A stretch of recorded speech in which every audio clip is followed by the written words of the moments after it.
आज के छोटे परंतु बहुत महत्वपूर्ण कार्यक्रम के अंदर उपस्थित भारत सरकार के गृह सचिव श्रीमान भल्ला जी, सीआरपीएफ के डीजी श्रीमान माहेश्वरी जी, यहां पर उपस्थित करीब 7 सुरक्षा बलों के डायरेक्टर जनरल, गृह विभाग के अधिकारीगण और आज इस कार्यक्रम के साथ साथ पूरे देश भर में फैले हुए हमेशा देश की सुरक्षा के लिए अहर्निश अपनी जान की भी बलिदान लेने के लिए तत्पर ऐसे मेरे सभी सुरक्षा बलों के वीर योद्धाओं, आज यहां पर एक छोटे से कार्यक्रम से सुरक्षा बलों के वृक्षारोपण अभियान जो शुरू हो चुका है, इसको गति देने का एक कार्यक्रम है। ये कार्यक्रम जब पहले सोचा गया फरवरी माह में,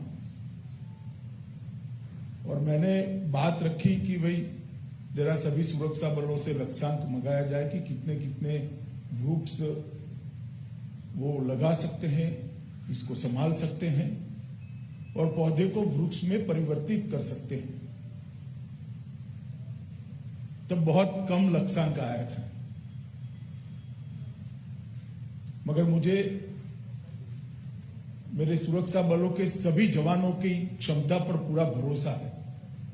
इसलिए हमने फिर से मंगाया, तीसरी बार मंगाया, 2 बार रिव्यू मीटिंग की और तय करा कि भाई अब आप 1,25,00,000 से ज्यादा वृक्ष का लक्ष्यांक लेकर ही आइएगा, तभी ये मीटिंग समाप्त होगी। और मुझे आज आनंद है कि स्थान चिन्हित कर वृक्ष की जातों को तय कर और कौन सी वाहिनी कितने वृक्ष लगाएगी, इसकी संख्या के साथ 1,37,00,000 1,37,00,000 वृक्ष आज हमारे जवान लगाने का अभियान चला रहे हैं। मैं सभी जवानों को और उनके मुखियाओं को हृदय से साधुवाद और बधाई देना चाहता हूं कि आपने एक नई मिसाल और एक नया विक्रम स्थापित करने की दिशा में हम आगे बढ़े हैं। ये कार्यक्रम जिस समय हो रहा है, वो समय न केवल भारत अपितु पूरी दुनिया के लिए शायद कभी न आया हो। इतने बड़ी संकट और इतनी बड़ी महामारी के खिलाफ युद्ध का समय है। मानव जात के इतिहास में बहुत पुराना तो कोई डॉक्यूमेंटेशन उपलब्ध नहीं है, परंतु जो 200-250 साल का डॉक्यूमेंटेशन है, इसमें फैलने की क्षमता शायद किसी महामारी की इतनी ज्यादा नहीं रही जितनी ये कोरोना महामारी की रही है। और इसके खिलाफ जंग, ये मानव जीवन के अस्तित्व के लिए जंग है और पूरी दुनिया इस जंग को लड़ रही है। भारत भी देश के लोकप्रिय प्रधानमंत्री मोदी जी के नेतृत्व में ये जंग को बहुत अच्छे तरीके से लड़ रहा है। हमारे देश के अंदर जिस प्रकार की स्वास्थ्य सेवाओं का इंफ्रास्ट्रक्चर है, जिस प्रकार की सबसे घनी आबादी वाले देशों में से एक हम हैं, और जिस प्रकार से मास एजुकेशन की सिस्टम भी नीचे तक अन्य देशों की तुलना में हमारी ठीक ठाक नहीं मानी जाती थी। एक जमाने में सबको लगता था कि कोरोना के खिलाफ लड़ाई भारत जैसा देश कैसे लड़ेगा।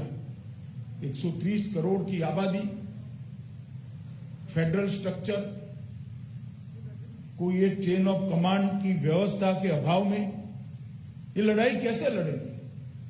सबके मन में आशंकाएं थी। ये जंग में कहीं बहुत बड़ा नुकसान तो नहीं होगा, मगर आज पूरी दुनिया देख रही है कि कोरोना के खिलाफ समग्र विश्व में सफल से सफल जंग अगर कहीं लड़ी गई है तो अपने भारत के अंदर लड़ी गई है, प्रधानमंत्री जी के नेतृत्व में। दुनिया भर में ये जंग सिर्फ सरकारें लड़ी और हमारे यहां ये जंग सरकार के साथ साथ 130 करोड़ की आबादी, सभी राज्य सरकारें और एक एक व्यक्ति लड़ा।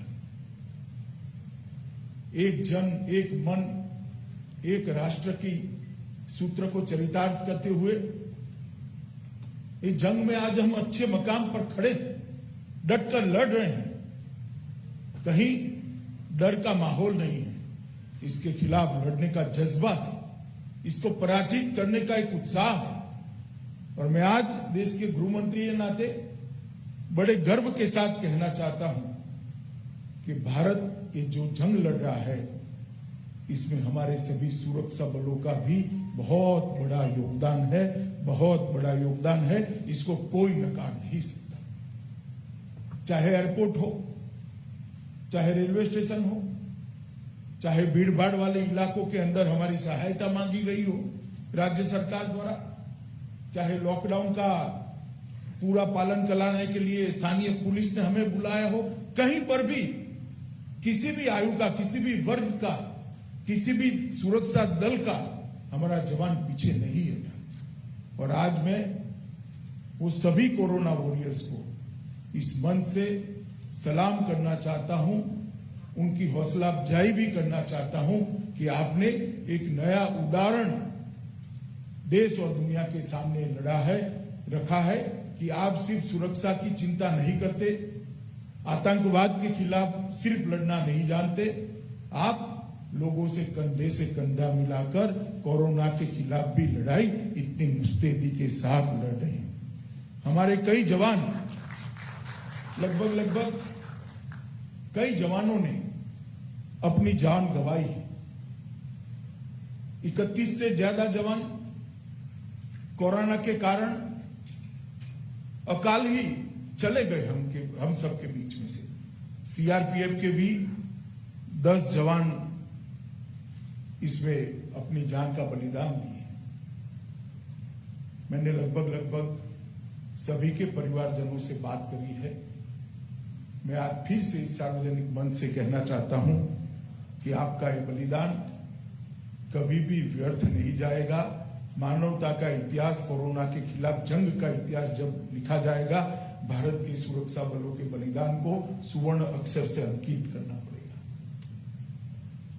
सीआरपीएफ और हमारे बाकी सारे संगठनों के शौर्य के बारे में पूरे देश जानता है, पूरी दुनिया जानती है। और इसी को एक्नॉलेज करने के लिए देश के प्रधानमंत्री जी ने एक बहुत बड़ा स्मारक दिल्ली की हृदय स्थली के अंदर बनाया है। आसमान को छूने वाला है वो स्मारक। भारत के वो 35,000 जवान, चाहे वो पुलिस बल के हो, चाहे सुरक्षा बलों के हो, सरहद पर शहीद हुए हो या देश की आंतरिक सुरक्षा को बनाए रखने के लिए शहीद हुए हो, उनके लिए बनाया गया स्मारक हमेशा जनता को उनके बलिदान की याद दिलाता है और उसको लोगों के बीच में पहुंचाने के लिए भी गृह विभाग ने एक विशेष योजना बनाई है। मित्रों, आज वृक्षारोपण के मौके पर हम सब यहां उपस्थित हैं। हमारे पुरखों ने, ऋषि मुनियों ने कहा था कि प्रकृति का दोहन करना चाहिए, प्रकृति का शोषण नहीं करना चाहिए। जिस प्रकार से बछड़ा गाय के पास जाकर अपना दूध लेता है, जिस प्रकार से गौपालक दूध निकालता है तो गाय की कभी हानि नहीं होती, इसी प्रकार से प्रकृति हमारी मां है, उसका हम शोषण नहीं कर सकते, दोहन कर सकते हैं। प्रकृति हमेशा हमें आशीर्वाद देती है, परंतु ये संतुलन को वेद काल में जो हमारे ऋषियों ने, मुनियों ने बनाया था, भौतिकवादी विचार की आंधी ने इस संतुलन को तोड़ा और आज जलवायु परिवर्तन, बढ़ते तापमान, ग्लोबल वार्मिंग की खतरे हमारे सामने खड़े हुए। बहुत सारे वैज्ञानिक ये चिंता कर रहे हैं कि ओजोन के स्तर के अंदर जो छिद्र पड़े हैं, वो छिद्र अगर बड़े हो जाते हैं तो पृथ्वी का अस्तित्व कैसे बढ़ेगा, क्योंकि ओजोन का स्तर ही है जो सूर्य नारायण के हमें मिलती ऊर्जा को सहन करने के लायक बनाता है। अगर पृथ्वी और सूर्य नारायण के बीच में से ओजोन का स्तर निकल जाता है तो पृथ्वी पर इतनी गर्मी हो जाएगी कि हम इसको सहन नहीं कर सकते। मानव जीवन ही असंभव हो जाएगा। और वो ओजोन के स्तर के अंदर छिद्र पड़ने का मुख्य कारण है ऑक्सीजन की कमी, कार्बन डाइऑक्साइड और कार्बन मोनोऑक्साइड की बढ़ती हुई मात्रा। कौन इसको रोक सकता है? कोई मानवी नहीं रोक सकता। केवल और केवल इस संकट से हमें वृक्ष ही बचा सकता है। इसीलिए हमारे पुरखों ने वेदों में, उपनिषदों में, गीता में, महाभारत में, रामायण में, पुराणों में वृक्षों के महत्व को समझाया। साई जी बैठे हैं, एक बहुत सुंदर श्लोक मत्स्य पुराण का वो लेकर प्रेजेंटेशन में आए थे। मैं इसका हिंदी अर्थ आपके सामने रखता हूं। एक जलकुंड 10 कुएं के समान है, एक तालाब 10 जलकुंड के बरोबर है और एक अच्छा पुत्र 10 तालाब के बरोबर है, परंतु एक वृक्ष 10 पुत्रों से भी ज्यादा महत्व रखता है और 10 पुत्रों से भी ज्यादा पृथ्वी की सेवा करता है। और इस बार हमने आयोजन पूर्वक इस कार्यक्रम को हाथ में लिया है। वृक्षों को सिर्फ लगाना नहीं है। मेरा सभी जवानों से, सभी बलों से अपील है कि वो अपने से बड़े ना हो जाए तब तक उसकी ध्यान रखना है, बाद में वो हमारा ध्यान रखेंगे। एक बार वृक्ष को हमसे बड़ा कर दीजिए, तब तक आप उसका ध्यान रखिए, वो पीढ़ियों तक हमारा ध्यान रखेंगे। और इस बार हमने जो पौधों का चयन किया है उसमें बहुत सोच समझ कर किया है। जिसका आयुष्य 100 साल से बड़ा है, ऐसे पौधों को चयनित किया है। चाहे जामुन हो, चाहे नीम हो, चाहे पीपल हो, बड़े मैदानों में वट वृक्ष हो, बरगद का पेड़ हो, इस प्रकार के 100 साल से ज्यादा जीने वाले वृक्षों को हमने एक अनुपात के अंदर लिया है। बीच में छोटे छोटे वृक्ष होंगे, ये वृक्ष जब घटादार होगा छोटे वृक्ष निकलते जाएंगे।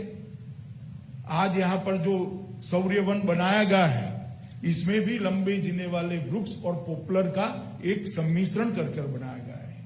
ये लंबे जीने वाले वृक्ष जब बड़े हो जाएंगे तब तक पॉपुलर निकल जाएगा, क्योंकि उनका आयुष्य इतना नहीं है, मगर उसकी घटाई इतनी हो जाएगी कि पूरा सौर्य वन आच्छादित हो जाएगा। और मैं सभी सुरक्षा बलों के जवानों को एक और भी बात कहना चाहता हूं कि हम सबका काम ऐसा है कि कहीं न कहीं हमारे मानव स्वभाव को वो हर्ट करता है। आप हमेशा सुरक्षा की चिंता करते हो, हमेशा दुश्मन से आने वाले हमलों से सतर्क रहते हो, और हमला आता है तो इसको निष्ठुरता पूर्वक देश के लिए अपने प्राणों की भी बाजी लगाकर सुरक्षित कर उसको मार गिराते हो। ये जो वृत्ति है, वो वृत्ति देश की सुरक्षा के लिए तो बहुत जरूरी है, मगर साथ में ये जो एक वृक्ष बोने की आदत है, वृक्ष को जिंदा रखने की आदत है आपके अंदर, इसको इक्वलाइज करने के लिए आपके अंदर मानवता को भी जिंदा रखने के लिए बहुत महत्वपूर्ण है। सभी सुरक्षा बलों के जवानों से मेरा एक अपील है कि एक एक वृक्ष को आप गोदी में ले लीजिए और एक एक गांव के एक एक सेवा कार्य को आप गोदी में ले लीजिए। वो आपके जीवन को पल्लवित कर देगा, सुगंधित कर देगा। और इसीलिए हमारे पुरखों ने वृक्षों के महत्व को समझाया है कि वृक्ष ही है जिसके नीचे हमारी संस्कृति बढ़ी, वेद उपनिषद लिखे गए, विज्ञान की शोध हुई, यज्ञों का आविष्कार हुआ, गणित निकला।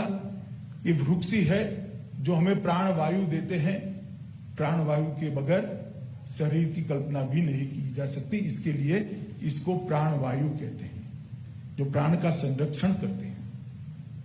और ये प्राणवायु तभी बैलेंस हो सकती है जब वृक्षों की संख्या हम बढ़ाएं। एक पीपल का वृक्ष 100% ऑक्सीजन देता है, एक नीम का वृक्ष 50% देता है, बरगद 80% देता है, एक जामुन 60% देता है। ऐसे वृक्ष जिनका आयुष्य ज्यादा है वो ऑक्सीजन भी ज्यादा देते हैं। इसलिए हर ऋतु में जीने वाले वृक्ष, हर काल में रहने वाले वृक्षों का हमने चयन किया है। और ये वृक्षों के जो वन आज आप लगा रहे हो, आने वाले कई वर्षों तक भारत की और संपूर्ण मानव जात की और हमारे पर्यावरण की चिंता करेगा। हमारे ओजोन के स्तर को बनाए रखने के लिए नीचे ही कार्बन डाइऑक्साइड को न्यूट्रलाइज करता रहेगा। मित्रों, आज एक बहुत बड़ा काम सुरक्षा बलों के द्वारा किया गया है। देश के प्रधानमंत्री जी ने भी पहले जब वो गुजरात के मुख्यमंत्री थे तब, और बाद में जब प्रधानमंत्री बने तब पर्यावरण को, पर्यावरण के संरक्षण को, पर्यावरण के संवर्धन को, तीनों को बहुत महत्व दिया है। गुजरात एकमात्र ऐसा राज्य था जहां सबसे पहले जलवायु परिवर्तन की चिंता करने के लिए एक डिपार्टमेंट की रचना की गई। ग्लोबल वार्मिंग की चिंता करने के लिए एक डिपार्टमेंट की रचना की गई। 8 करोड़ माताओं को गैस के सिलेंडर देते हैं। सबको लगता है कि एक पॉपुलिस्ट प्रोग्राम है। कुछ लोगों को लगता है कि माताओं की आंख को धुएं से बचाने के लिए, फेफड़ों को धुएं से बचाने के लिए भी प्रोग्राम है। मुझे उसमें दिखाई पड़ता है देश के वातावरण को शुद्ध रखने का भी ये प्रोग्राम है। 8 करोड़ घरों में धुआं उठना बंद हो जाए तो कार्बन डाइऑक्साइड का उत्सर्जन कितना बंद हो जाए। जब हम देखते हैं कि देश के प्रधानमंत्री स्वच्छ ईंधन की बात करते हैं, पेट्रोल की जगह इथेनॉल के इस्तेमाल को बढ़ावा देना चाहते हैं, और आज 2014 से 2020 के बीच में इथेनॉल का उत्पादन और कंजम्पशन पेट्रोल की जगह लेने का लगभग 20 गुना बढ़ा है और 10 गुना बढ़ाने का लक्ष्यांक रखा है। आज भारत पूरे विश्व के अंदर सौर ऊर्जा का केंद्र बना है। यही गुरुग्राम पूरे देश के सौर ऊर्जा का केंद्र बना है, और शायद कुछ दिन के अंदर हम इस स्थिति में पहुंच जाएंगे कि सबसे ज्यादा देश की ऊर्जा की खपत और सबसे ज्यादा देश में ऊर्जा का उत्पादन हम सौर ऊर्जा के माध्यम से करेंगे। जब प्रधानमंत्री जी पेरिस गए, वहां उन्होंने क्लाइमेट जस्टिस की बात की और विकास की दौड़ में अंधाधुंध प्रकृति का दोहन करने वाले देशों को चेताया कि जब प्लेनेट ही नहीं रहेगा क्या करोगे। और मुझे कहते हुए आनंद है, पूरी दुनिया ने पेरिस समझौते में मोदी फॉर्मूला को स्वीकारा। ये हमारे देश के लिए बहुत बड़ा गर्व का विषय है। और अंतर्राष्ट्रीय सौर संगठन भी आज भारत में स्थापित हुआ है। ये वृक्षारोपण का जो कार्यक्रम है, 1,37,00,000 पौधे लगाने हैं, उसको वृक्ष में परिवर्तित करना है। वो कार्यक्रम बहुत लंबा कार्यक्रम है। हर बार की जगह वृक्ष लगाकर, पौधा लगाकर हमारे काम को हम समाप्त न समझें। गृह विभाग का एक कल्चर होना चाहिए कि जिस काम को हम शुरू करते हैं उसको अंत तक ले जाकर सफलता प्राप्त कर ही गृह विभाग दम लेता है। तो ये सारे 1,37,00,000 पौधे अपनी ऊंचाई से ऊंचे हो जाए तब तक हमारा ये कार्यक्रम समाप्त नहीं होने वाला है। मैं मानता हूं मित्रों, ढेर सारे कार्यक्रम देश के अंदर चालू हुए हैं। नमामि गंगे का कार्यक्रम हो, सौर ऊर्जा का कार्यक्रम हो, स्वच्छ ईंधन का कार्यक्रम हो, घरों में गैस देने का कार्यक्रम हो, जो पर्यावरण की सुरक्षा के लिए बनाए गए हैं। मगर कोई कार्यक्रम, सभी कार्यक्रम पर्यावरण में प्रदूषण को कम करने वाले नहीं है। हमारा प्रदूषण का कंट्रीब्यूशन कम करने वाले हैं। फैले हुए प्रदूषण को कोई कार्यक्रम कम नहीं कर सकता। सोलर ऊर्जा फैले हुए प्रदूषण को कम नहीं कर सकती। गैस का सिलेंडर फैले हुए प्रदूषण को कम नहीं कर सकता। इथेनॉल भी प्रदूषण बढ़ने से रोक सकता है, बढ़े हुए प्रदूषण को कम नहीं कर सकता। अकेला वृक्ष ऐसा है जो बढ़े हुए प्रदूषण को रोक सकता है, कम कर सकता है और पृथ्वी को बचा सकता है। अतः हम सब ने इस कार्यक्रम में अपना अपना योगदान देना चाहिए और वृक्ष को अपना बच्चा मानकर इतनी ही ममता से जितना अपना बेटे और बेटी पर ममता होती है, अपने बोए हुए वृक्ष पौधे पर इतनी ममता हमारे मन में ईश्वर खड़ी करे और उसको अपनी ऊंचाई से बड़ा कर दे। ये मैं आप सबसे अपील करना चाहता हूं। फिर से एक बार सरहद की सुरक्षा करने वाले, सरहद की सुरक्षा करते करते, आंतरिक सलामती की चिंता करते करते शहीद हुए सभी जवानों को मैं नमन कर कर श्रद्धांजलि देता हूं। और कोरोना वॉरियर जो हमारे हैं, सुरक्षा बलों के हैं और भी कोरोना के साथ लड़ते हुए जिन लोगों ने अपनी जान गंवाई है, वो सभी को श्रद्धांजलि देकर मेरी बात को समाप्त करता हूं। वंदे मातरम।